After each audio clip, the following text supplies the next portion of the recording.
সাম্প্রতিক মাদ্রাসার ছাত্রদেরকে হুজুরদের তুমুল ব্যত্রাঘাতের দৃশ্য সোশ্যাল মিডিয়াতে আমরা দেখতে পাচ্ছি। এমন পরিমাণে পেটাচ্ছে যে মনে করেন অনেক ভাইদেরকে দেখলাম ফেসবুকে লিখতে যে আজকের পর থেকে সিদ্ধান্ত নিলাম আমার ছেলেকে আর মাদ্রাসায় পড়াবো না।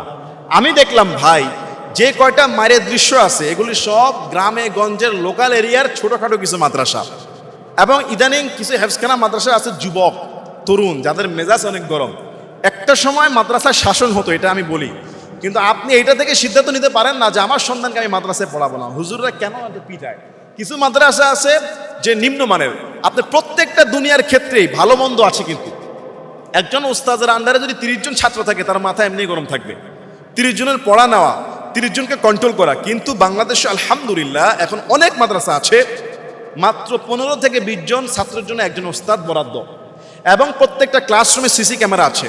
মাদ্রাসার প্রিন্সিপালের নির্দেশনা আছে কোনো ছাত্রের গায়ে টাচ করা যাবে না। এরকম অসংখ্য মাদ্রাসা আছে, সেখানে আপনি দেন, আপনার ছেলের গায়ে টাচও করা হবে না, আপনার ছেলে গায়ে মারা হবে না, হয়তো 2 টাকা বেতন বেশি যাবে, কিন্তু আপনি এই সিদ্ধান্ত নিতে পারবেন না যে মাদ্রাসা মানেই পিটায় না।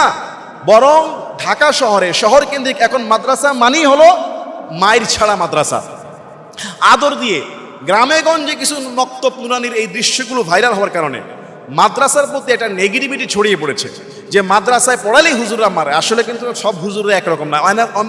এমন অনেক মাদ্রাসা আছে হুজুররা আদর করে পড়ায়, মুখে খাবার তুলে দিয়ে পড়ায়, এবং আলহামদুলিল্লাহ অনেক হাফেজ হচ্ছে ইন্টারন্যাশনাল পর্যায়ে। এই জন্য আপনারা যারা মাদ্রাসায় পড়াবেন বাচ্চাদেরকে দেখে শুনে উত্তম মাদ্রাসায় দেবেন। খালি 2-1টা ভিডিও ভাইরালের কারণে সব মাদ্রাসাকে আপনারা দোষী বলতে পারেন না।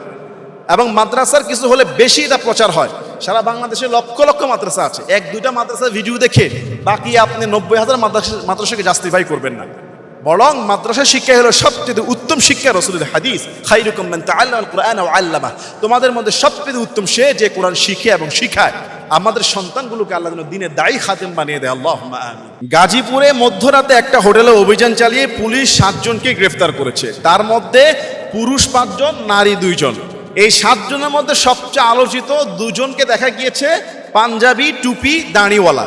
এখন সারা বাংলাদেশে হইচই উঠে গেছে যে হুজুররাও কি হোটেলে যায় খারাপ উদ্দেশ্যে। দেখেন, আপনারা দেখেন, একটা দাড়ি টুপি পাঞ্জাবি দেখলেই মানুষ সেখানে ঝাঁপিয়ে পড়ে, সেটা বেশি প্রচার হয়। আরও যে 5 জন আছে সেখানে কোনো কথা নাই, এখানে 2 জন আছে, এই 2 জন হলো সবচেয়ে বড় অসুবিধা।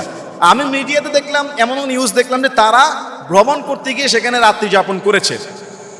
কেউ বলেছে যে তারা তাদের বিবাহিত স্ত্রী নিয়ে হোটেলে রাত্রি যাপন করেছে। দেখেন, বাংলাদেশের সংবাদ মাধ্যমে যদি আপনি বিশ্বাস করেন আপনার ঈমান থাকবে না। আমি দেখলাম যে বসুন্ধরায় সাতক্ষীরা 4-এ নজরুল ইসলাম গ্রেফতার হয়েছে। আপনার আমার দেশ মতো একটা পত্রিকা, তারপরে আপনার এই ফেস দ্য পিপল, BD24, এরকম আরো কয়েকটা সংবাদ তারা সঙ্গে সঙ্গে পোস্ট কার্ড করিয়ে ছাপিয়ে দিয়েছে যে সাতক্ষীরার জামাতের এমপি গ্রেফতার। একটু পরে আবার পোস্ট ডিলিট করে বলছে দুঃখিত, আমরা ভুল প্রচার করে ফেলেছি, এটা হবে আওয়ামী লীগের এমপি। এদেশের যদি মিডিয়ার উপরে যাতে ঈমান রাখেন আপনার বিশ্বাস থাকবে না। আর মনে রাখবেন, আলেম ওলামাদের শুরুতে কিছু ঘটলে এটা বেশি প্রচার হয়। এই যে গাজীপুরের হোটেলে যারা ঢুকছে তাদেরকে কেউ বলছে তারা সফর করতে গিয়ে ঢুকেছে, কেউ বলছে তারা নিজস্ব স্ত্রী নিয়েছিল ভ্রমণে গিয়ে, কেউ বলছে তারা সেখানে খারাপ অসৎ উদ্দেশ্যে গিয়েছে।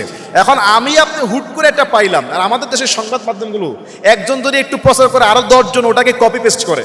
প্রিয় ভাইরা, মতিঝিলে জুমার পরে একজনকে গণধুলাই দিয়েছে, এটাকে প্রচার করে দিয়েছে যে বিএনপি সভাপতি। আমার কথা হচ্ছে ভাই, জামাত হোক, বিএনপি হোক, আলেম ওলামা হোক, এইভাবে যে অপপ্রচার এবং ফেক নিউজ বাংলাদেশে কি পরিমাণ আছে আপনি জানেন না। একজন দাড়িওয়ালা টুপিওয়ালা তার কোমরে গাঁজা পেয়েছে কক্সবাজারে, চালিয়ে দিয়েছে ইনি জামাতের একজন। খোঁজ নিয়ে দিয়ে দেখা গিয়েছে ইনি আওয়ামী লীগ ছিলেন।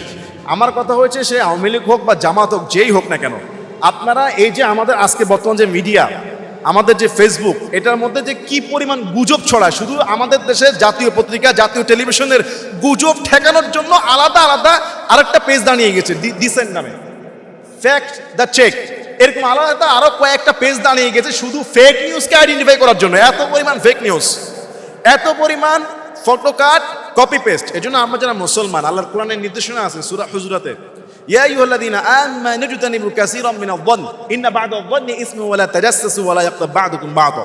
অনুমান নির্ভর কোনো কিছু তোমরা চিন্তা করবে না। অনুমান নির্ভর যেগুলি আছে এগুলি হলো গুনাহের কাজ। আরেক আয়াত আছে কি সূরা হুজুরাতে, ইয়া আইয়ুহাল্লাযীনা আমানু ইন জাআকুম ফাসিক বিনাবাইন ফাতাবায়ানু। কোন ফাসিক যদি সংবাদ দেয়, বেশিরভাগ মিডিয়াগুলো কিন্তু ফাসিক, ইউলু জার্নালিজম, জার্নালিজমের ভাষায় এদেরকে বলা হয় হলুদ সাংবাদিকতা। এরা কোনো যাচাই বাছাই ছাড়া যেই সংবাদ 24 ঘন্টা সঠিক সংবাদ দেয়, একটা সংবাদ দিল ইয়ালো, একটা সংবাদ দিল টাকা খেয়ে, একটা সংবাদ দিল উদ্দেশ্যমূলত, এটাই এরো জার্নালিজম। তার 24 ঘন্টার সংবাদই হারাম, যারা নীতি নৈতিকতা মানে না। তো বেশিরভাগ, হ্যাঁ কিছু সলিড মিডিয়া এখনো আছে, কিন্তু বেশিরভাগ মিডিয়াগুলো তারা তথ্য যাচাই বাছাই ছাড়াই সংবাদ প্রচার করে। এই সমস্ত ফাসেক মিডিয়ার সংবাদ গ্রহণ করা কি অনেক সময় এটা আমাদের জন্য বিপদের কারণ হতে পারে। এটা নাজায়েজ। ইন জাআকুম ফাসিক বিনাবাইন ফাতাবায়ানু, ফাসেক সংবাদ দিলে এটাকে যাচাই বাছাই করো। না হলে দেখেন আপনার একটা মিডিয়াতে খবর হওয়া মাত্র দেরি, কোনো সাংবাদিক কিন্তু, বেশিরভাগ সাংবাদিক সেখানে যায় না, তদন্ত করে না, তথ্য নেয় না, সাক্ষী নেয় না। আমাদের দেশে এমনও আছে জেল হয়ে গেছে, 15 বছর জেল হওয়ার পরে প্রমাণ হয়েছে সে নির্দোষ। তাহলে আমি আপনি সংবাদ ঘটলেই, যে কোনো একটা সংবাদ পাইলেই, আর যদি আলেম ওলামা হয় তার তো কোনো কথাই নাই, হুজুর হলে তো কোনো কথাই নাই। আরে ভাই, বাংলাদেশে লক্ষ লক্ষ আলেম আছে। ধরলাম গাজীপুরের ওই 2 জন হুজুর খারাপ কাজ করতে গেছে, 2 জনই হুজুর, খালি দাঁড়ি টুপি দেখলাম আমরা হুজুর ভাবি। আচ্ছা ধরলাম তারা হুজুর, ধরলাম তারা খারাপ কাজই করতে গেছে, তারপর আপনি আলেম ওলামাদেরকে তুচ্ছ তাচ্ছিল্য করতে পারেন না। বাংলাদেশে 16 কোটি দেশে লক্ষ লক্ষ আলেম আছে, এরকম যদি আরো 100 হুজুর ধরা খায় তারপরও 0.5%ও খারাপের তালিকায় পড়বে না। আপনি স্কলার দিকে তাকান না কেন, আমাদের জাতীয় মসজিদের খতিব আব্দুল মালিক হাফিজাহুল্লাহর জ্ঞানের ভান্ডারের দিকে তাকান, উনিও তো একজন আলেম। ডক্টর মিজানুর রহমান আজহারি, উনিও তো একজন হুজুর। শেখ আহমদুল্লাহ হাফিজাহুল্লাহ, উনিও তো একজন স্কলার। ভালো ভালো স্কলার দিতে তাকান।